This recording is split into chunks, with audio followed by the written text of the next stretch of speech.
Morning students, welcome to the session.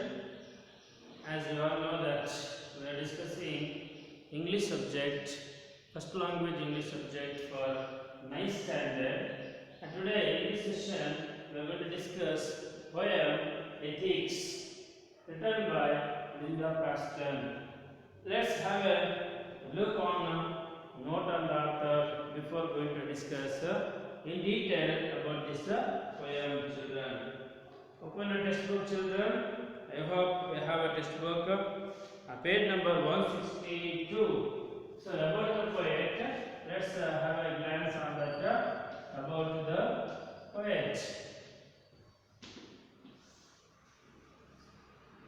So Linda Paston was born in 1932 to a Jewish family in Bronx, New York.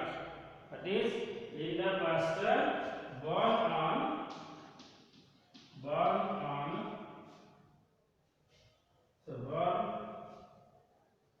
in 1932 in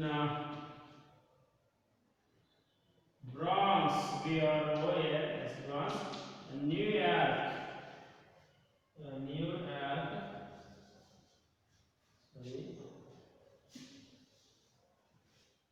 Born in 1932 in the Bronx, New York. To a Jewish family. So belongs to a Jewish family.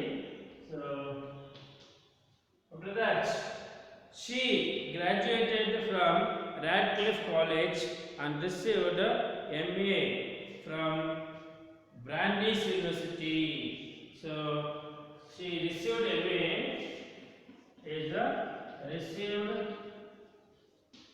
MA master degree from Brandeis University.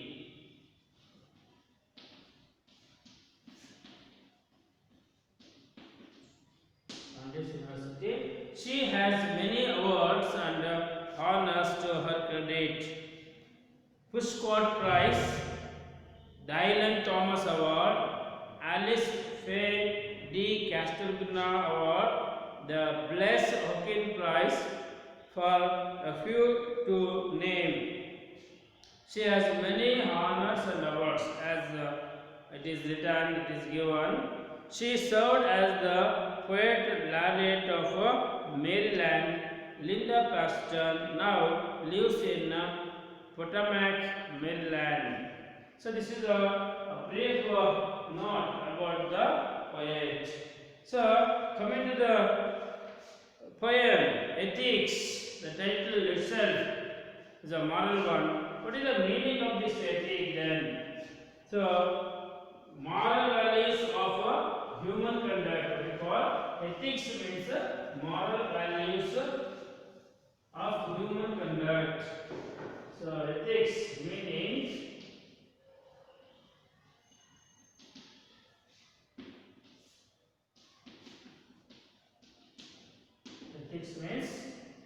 moral values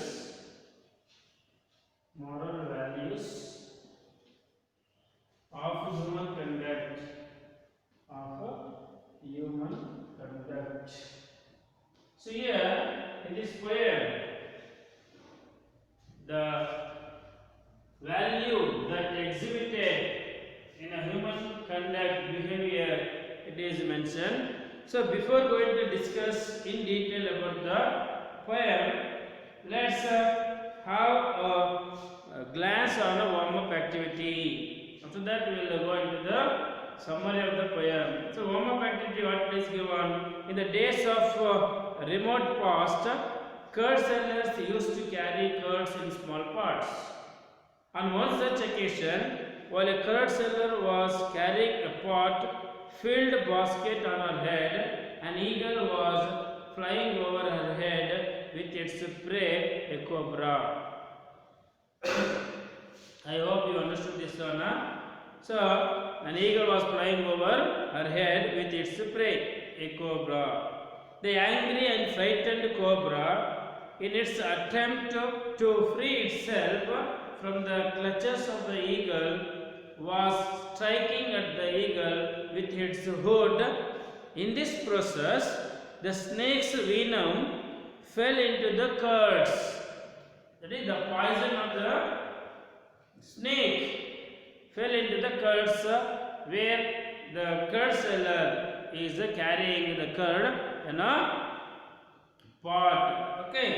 So a little boy who ate that curds died. A trial was conducted and the curd seller was summoned to the king's court. Actually, there was no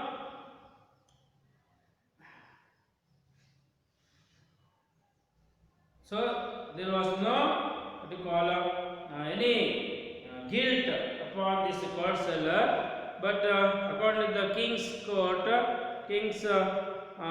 she was, that is the little boy who ate the curd seller was summoned to the king's court. The curd seller passed on the work to the snake, and the snake in turn onto the eagle. The eagle pleaded its innocence and said that it was natural for an eagle to prey on snakes for food. Now, who should take the moral responsibility for the boy's death is the question. Discuss with your friends and justify your answer. So here, the effect of this story is the death of the boy.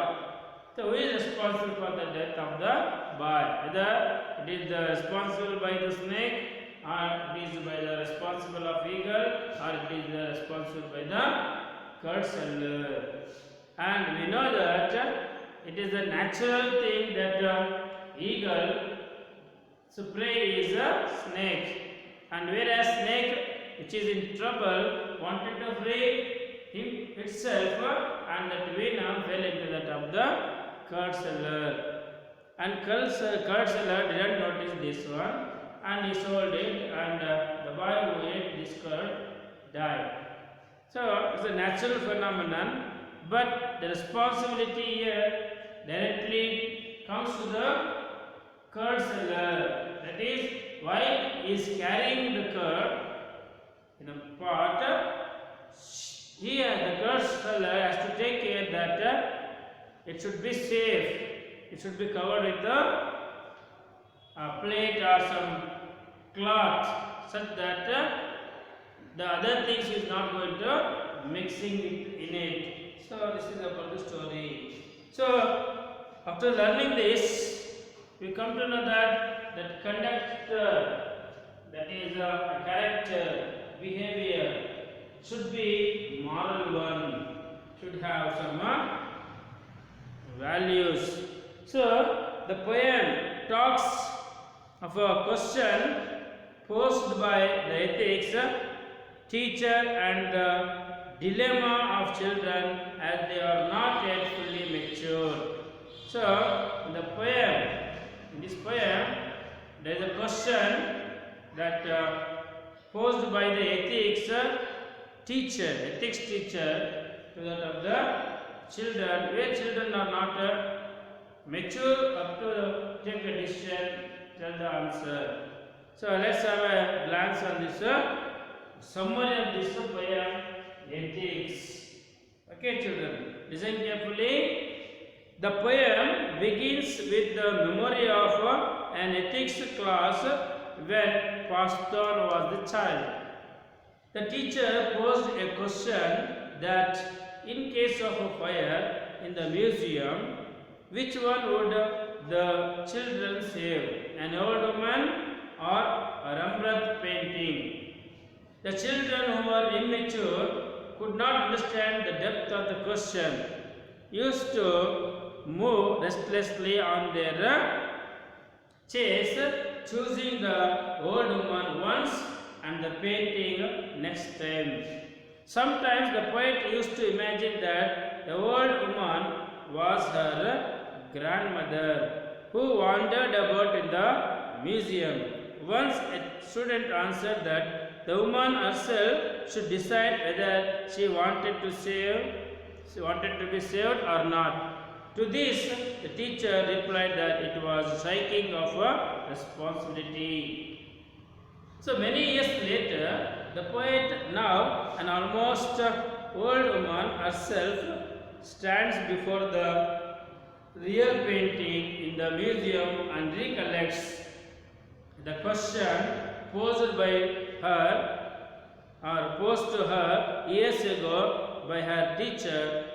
The maturity in her thinking now makes her realize that both life and art have equal value, and realizes that moral values can be only learned from the reflection which comes through experience and maturity. The mention of autumn season in the last stanza also emphasizes the old age.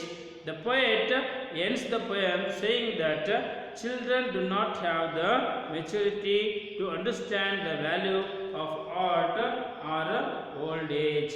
So this is of a summary of the poem. Okay, I hope you have learned, you have listened, you have understood the summary. In the next period, we are going to discuss the lines, the stanzas of this poem. Take care, children.